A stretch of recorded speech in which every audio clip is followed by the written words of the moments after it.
Dia tengah brand tu, dia kat luar pun dia ada bunyi juga. Saya pernah kena tu. Dia cakap, ya Allah, berlari balik masuk kereta bagi kunci. Okay? Banyak. Lepas tu saya suruh abang duduk sebelah tengok je. Itu baru sikit saya cerita tau. Ini ada lagi button yang adaptive cruise control pun semua ni lah. Benda-benda macam ni lah. Saya kena explain jugalah. Tapi kalau akak tak ingat ke apa ke, saya banyak buat video dekat TikTok. Nanti saya share je link kat situ semua. Tapi saya kena explain juga bagi senang akak nampak depan-depan. Home button ni untuk meter. Kalau akak parking kereta, keluar je kan, dah off kereta, pintu semua dia akan lock sendiri lah. So tak payah risau takut terlupa ke apa ke, dia akan terus lock. Macam saya cakap tadi, dia tutup pintu. Sebab dia detect benda ni kunci. Jauh dari. Betul. Dia detect benda kunci. Kalau kunci dalam kereta, dia takkan lock. Kalau kunci akak keluar, dia akan lock.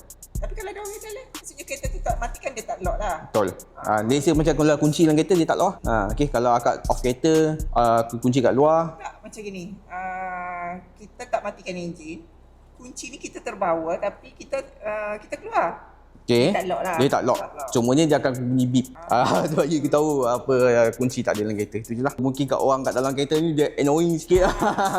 beep. Tapi Honda punya bunyi beep dia slow sikit lah. Ada setengah brand dia punya beep sampai keluar pun orang dengar. Maksudnya dia bunyi tak berhenti lah. Betul. Tapi kat dalam je.